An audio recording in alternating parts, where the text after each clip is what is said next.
जय श्री राधे भक्तों। आज हम आपके लिए यहाँ पर लेकर आए हैं श्री हरि विष्णु जी के दशावतार की कथाएं। तो चलिए शुरू करते हैं। पहला अवतार मत्स्य अवतार। पुराणों के अनुसार भगवान विष्णु ने सृष्टि को प्रलय से बचाने के लिए मत्स्य अवतार लिया था। इसकी कथा कुछ इस प्रकार से है। कृतयुग के आदि में राजा सत्यव्रत हुए। राजा सत्यव्रत एक दिन नदी में स्नान करके जलांजलि दे रहे थे। अचानक ही उनकी अंजलि में एक छोटी सी मछली आ गई। उन्होंने देखा तो सोचा कि वापस सागर में डाल दूं, लेकिन उस मछली ने कहा, आप मुझे सागर में मत डालिए वरना मुझे बड़ी मछलियां खा जाएंगी। तब राजा सत्यव्रत ने उस मछली को अपने कमंडल में रख लिया। मछली और बड़ी हो गई तो राजा ने उसे अपने सरोवर में रख लिया। अब देखते ही देखते मछली बहुत बड़ी हो गई। तब राजा को समझ में आ गया कि ये कोई साधारण जीव नहीं है। राजा ने मछली से वास्तविक स्वरूप में आने की प्रार्थना की। राजा की प्रार्थना को सुनकर के साक्षात 4 भुजाधारी भगवान विष्णु प्रकट हो गए।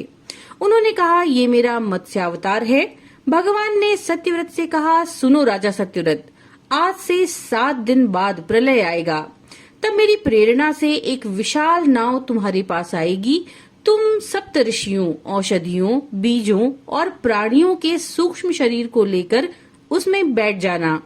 जब तुम्हारी नाव डगमगाने लगेगी तब मैं मत्स्य रूप में तुम्हारे पास आऊंगा।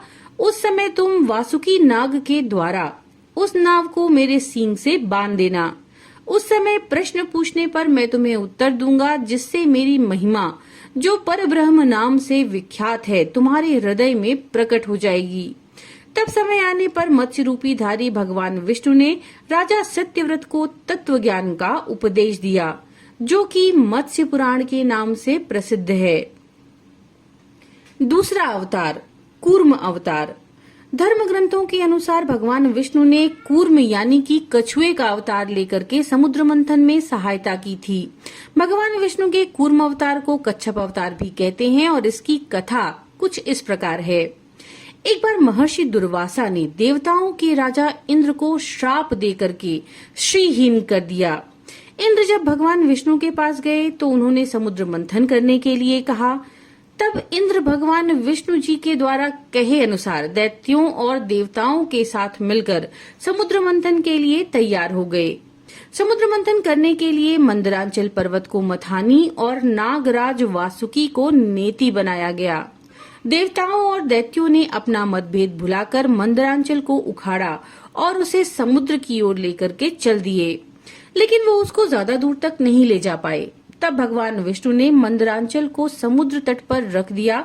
देवता और दैत्यों ने मंदरांचल को समुद्र में डालकर नागराज वासुकी को नेति बनाया, लेकिन मंदरांचल के नीचे कोई आधार तो था नहीं, तो वो समुद्र में डूबने लगा। ये देखकर भगवान विष्णु विशाल कूर्म का रूप धारण करके समुद्र में मंदरांचल का आधार बन गए। भगवान कूर्म की विशाल पीठ पर मंदरांचल तेजी से घूमने लगा। इस प्रकार से समुद्र मंथन संपन्न हुआ। वराह अवतार। धर्म ग्रंथों के अनुसार भगवान विष्णु ने दूसरा अवतार वराह के रूप में लिया था। वराह अवतार से जुड़ी हुई कथा कुछ इस प्रकार है।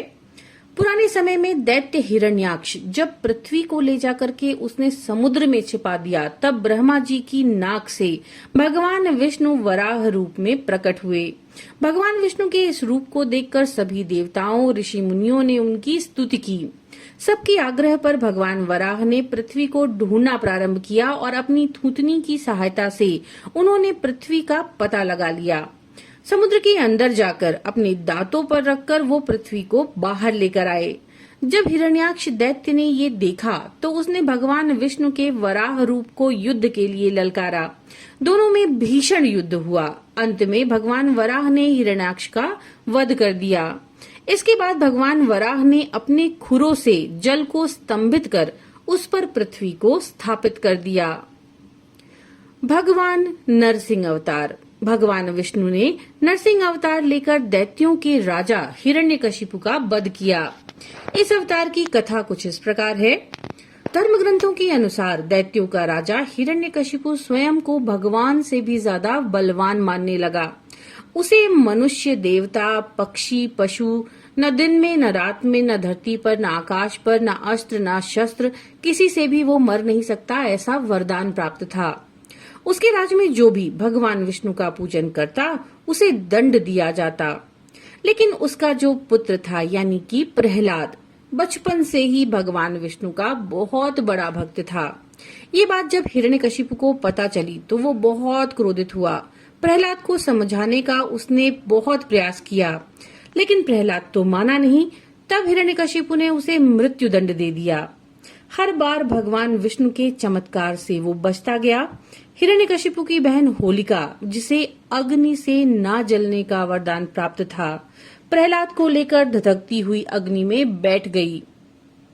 तब भगवान विष्णु की कृपा से प्रहलाद तो बच गया, लेकिन होलिका जल गई। जब हिरण्यकशिपु स्वयं प्रहलाद को मारने वाला था, तभी भगवान नरसिंह ने अवतार लिया और खंबे से वे प्रकट हुए। उन्होंने अपने नाखूनों से हिरण्यकशिपु का वध कर दिया। वामन अवतार। सतयुग में प्रहलाद के पौत्र दैत्यराज बलि ने स्वर्ग लोक पर अधिकार कर लिया। सभी देवता इस विपत्ति से बचने के लिए भगवान विष्णु के पास गए। तब भगवान विष्णु ने कहा, मैं स्वयं देव माता अदिति के गर्भ से उत्पन्न होकर तुम्हें स्वर्ग का राज दिलाऊंगा। कुछ समय पश्चात भगवान विष्णु ने वामन अवतार लिया। एक बार जब बलि महान यज्ञ कर रहे थे, तब भगवान वामन बलि की यज्ञशाला में गए और राजा बलि से 3 पग धरती दान में मांगी। राजा बलि के गुरु यानी कि शुक्राचार्य जी भगवान की इस लीला को समझ गए। उन्होंने बलि को दान देने से मना कर दिया, लेकिन बलि ने फिर भी भगवान वामन को 3 पग धरती दान देने का संकल्प कर दिया। भगवान वामन ने अपना एक विशाल रूप धारण किया और एक पग में धरती, दूसरे पग में स्वर्ग नाप लिया। तीसरा पग रखने के लिए जब कोई स्थान नहीं बचा, तो बलि ने भगवान वामन को अपने सर पर पग रखने को कहा। बलि के सर पर पग रखने से वह सुतल लोक पहुंच गया। बलि की दानवीरता को देखकर भगवान ने उसे सुतल लोक का स्वामी बना दिया। इस तरह से भगवान वामन ने देवताओं की सहायता करके उन्हें पुनः से स्वर्गलोक लौटा दिया। श्री राम अवतार। त्रेता युग में राक्षस राज रावण का बहुत आतंक था। देवता भी उससे डरते थे। उसके वध के लिए भगवान विष्णु ने राजा दशरथ के यहाँ माता कौशल्या के गर्भ से पुत्र रूप में जन्म लिया। इस अवतार में भगवान विष्णु ने अनेक राक्षसों का वध किया और मर्यादा का पालन करते हुए अपना जीवन यापन किया। पिता के कहने पर वनवास गए। वनवास भोगते समय राक्षस राज रावण उनकी पत्नी सीता का हरण करके ले गया। सीता की खोज में भगवान लंका पहुंचे और वहां भगवान श्री राम और रावण में घोर युद्ध हुआ, जिसमें रावण मारा गया। इस प्रकार भगवान विष्णु ने राम जी का अवतार लेकर के देवताओं को भय मुक्त किया। श्री कृष्ण अवतार। द्वापर युग में भगवान विष्णु ने श्री कृष्ण जी के रूप में अवतार लेकर के अधर्मियों का नाश किया। भगवान श्री कृष्ण का जन्म कारागार में हुआ। इनके पिता वसुदेव और माता देवकी थी। भगवान श्री कृष्ण ने इस अवतार में अनेक चमत्कार किए और दुष्टों का सर्वनाश किया। कंस का वध और महाभारत की पृष्ठभूमि भगवान श्री कृष्ण पर ही आधारित है। भगवान विष्णु के सभी अवतारों में इस अवतार को सर्वश्रेष्ठ माना जाता है। परशुराम अवतार। हिंदू धर्म ग्रंथों के अनुसार परशुराम भगवान विष्णु के प्रमुख अवतारों में से थे। भगवान परशुराम के जन्म के संबंध में 2 कथाएं प्रचलित हैं। हरिवंश पुराण के अनुसार उन्हीं में से एक कथा इस प्रकार है। प्राचीन समय में महिष्मती नगरी पर शक्तिशाली हैहय वंशी क्षत्रिय कार्तवीर्य अर्जुन यानी सहस्त्रबाहु का शासन था। बहुत अभिमानी और अत्याचारी था वह। एक बार अग्निदेव ने उससे भोजन कराने का आग्रह किया। तब सहस्त्रबाहु ने घमंड में आकर कहा कि आप जहाँ से चाहे भोजन प्राप्त कर सकते हैं, सभी और मेरा ही राज्य है। तब अग्निदेव ने वनों को जलाना शुरू कर दिया। एक वन में ऋषि आपव तपस्या कर रहे थे। अग्नि ने उनके आश्रम को भी जला डाला। इससे क्रोधित होकर ऋषि ने सहस्त्रबाहु को श्राप दिया कि भगवान विष्णु परशुराम के रूप में जन्म लेंगे और न सिर्फ सहस्त्रबाहु का बल्कि समस्त क्षत्रियों का सर्वनाश करेंगे। इस प्रकार भगवान विष्णु ने भार्गव कुल में महर्षि जमदग्नि के 5वें पुत्र के रूप में जन्म लिया। बुद्ध अवतार। पुराणों में वर्णित भगवान बुद्ध देव का जन्म गया के समीप कीकट में हुआ था। उनके पिता का नाम अजन बताया गया और ये प्रसंग पुराण वर्णित बुद्धावतार का है, जो कुछ इस प्रकार है। एक समय दैत्यों की शक्ति बहुत बढ़ गई। देवता भी उनके भय से भागने लगे। राज्य की कामना से दैत्यों ने देवराज इंद्र से पूछा कि हमारा साम्राज्य स्थिर रहे, इसका उपाय क्या है। तब इंद्र ने शुद्ध भाव से बताया कि सुस्थिर शासन के लिए यज्ञ और वेद विहित आचरण आवश्यक है। तब दैत्य वैदिक आचरण और महायज्ञ करने लगे। इससे उनकी शक्तियां और भी ज्यादा बढ़ गईं। तब सभी देवता भगवान विष्णु के पास गए। तब भगवान विष्णु ने देवताओं के हित के लिए बुद्ध का रूप धारण किया। उनके हाथ में मार्जनी थी और वे मार्ग को बुहारते हुए चलते थे।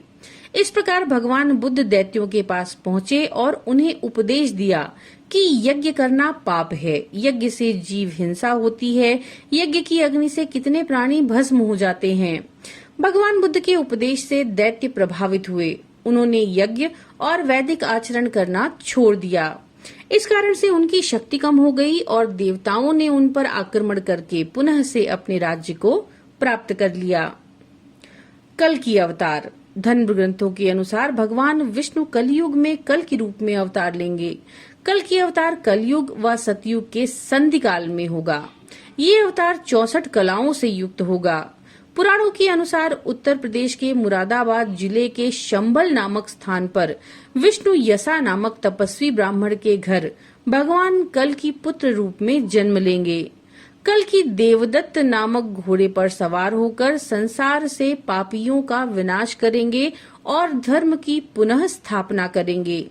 तभी सतयुग प्रारंभ होगा। तो भक्तों, ये थी भगवान विष्णु के दशावतार की कथा संक्षिप्त में।